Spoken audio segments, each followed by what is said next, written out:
Hello, good morning mga idol, mga kasablay. Yan at tayo magluluto ng ito, corn beef at haluan natin ng patatas. Yan ang ating menu for today. Yan ang ating menu, corn beef with patatas. Gigisa lang natin siya.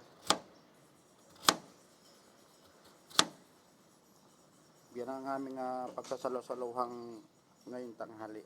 Tatlo lang naman kami kasi yung tatlo nakasama namin ay andun sa ini-extrahan namin na part-time na trabaho, no? Doon kami, andun sila ngayon.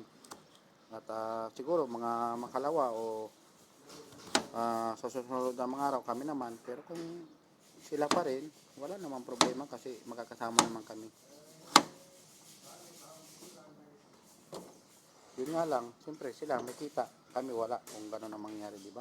Pare-pares kasi kami nangangailangan ng mga pang-allowance, kaya sana ay kami rin maka-extra din. Kung hindi naman ay ano magagawa natin, di ba?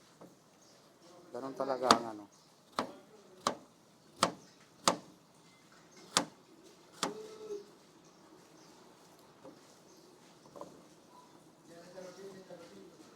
Patatas ito, malaking patatas, kaso nga lang na nabalatan ko na siya. Haluan natin siya ng ano. Ito yung corn beef, oh. I-ano natin siya. Gigisa na lang siya.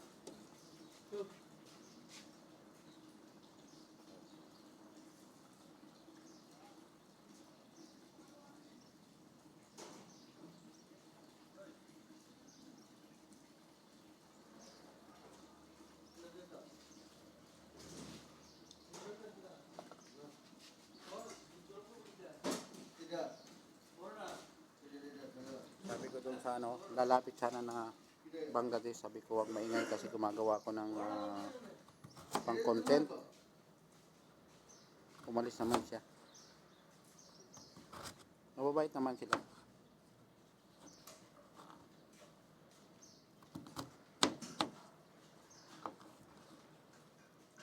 Isang sabi mo lang sa kanila na ano naman sila.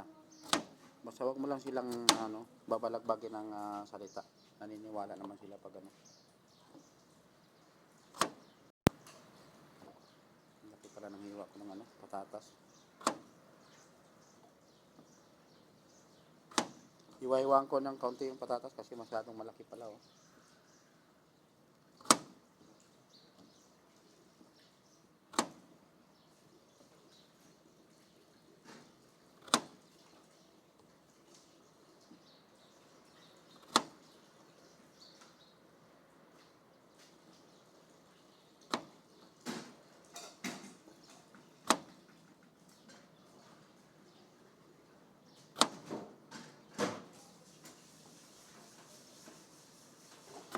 Tuod muna kayo habang ako naghahanda ng aking ano, lulutuin ngayon.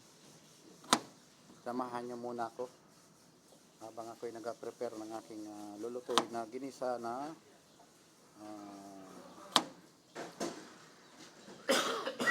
corn beef. Yan, inubo na si Hof.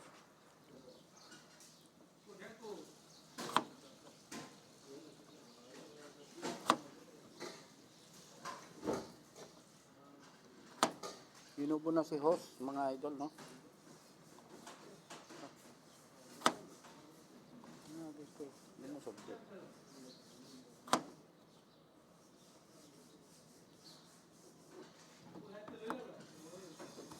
Ang mahal na ng ano, patatas dito, isang buo halos sa ano, 5 real. Naglalaro na siya sa Philippine peso na ano, nasa 80 real, 80 pesos.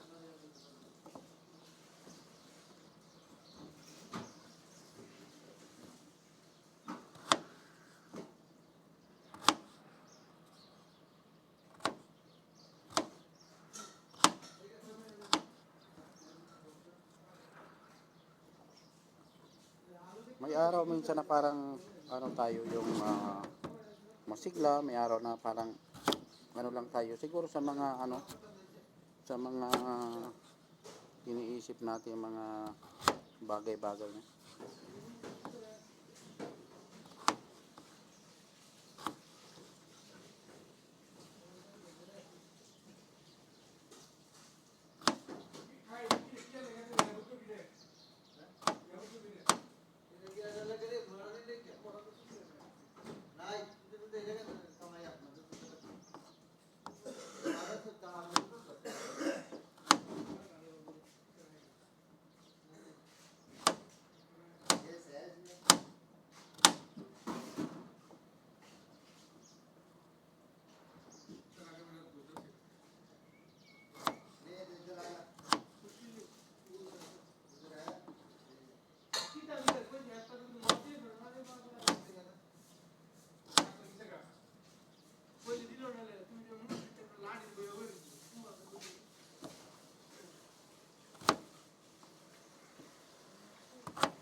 nakaano na tayo, nakahiwa na tayo ng ano, tawag ito. Nahiwa na natin yung patatas at ito namang sibuyas. Ito, yung sibuyas to. Saka isang bawang ilalagay ko rin. Yan lang, katalo na yan.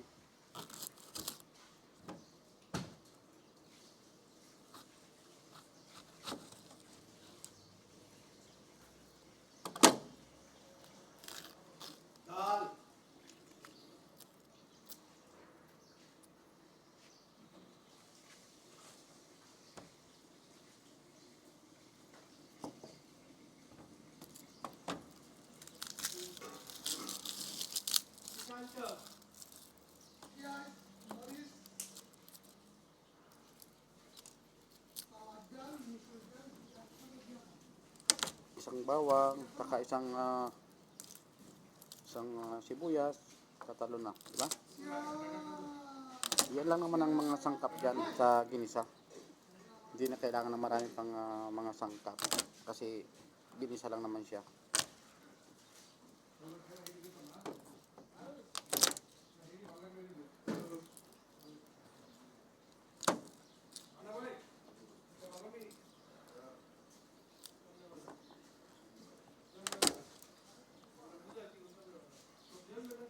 Paano ba magluto ng masarap na corned beef na ginisa, no?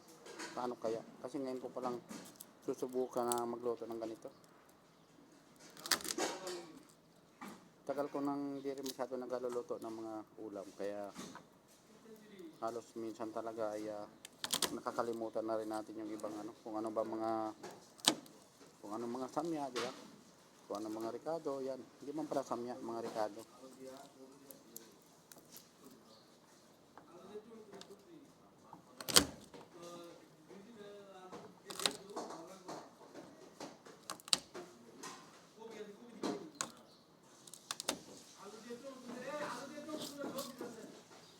Yan ang ating menu ngayon for today, no?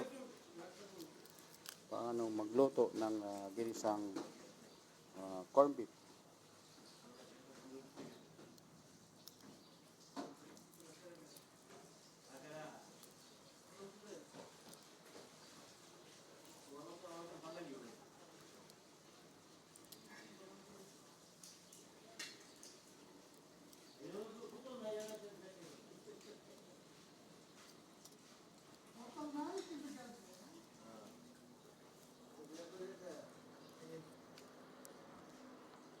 Ginisang corned beef ang ating menu. Saka isang buong sibuyas. Saka isang buong bawang. Bawang ang magandang marami kasi mabango siya. Mabango siya, no? Ilang mga kasablay, update ko na lamang kayo mamaya, no? Pagka tapos natin magluto. Bye bye. Magandang umaga sa lahat. Bye bye.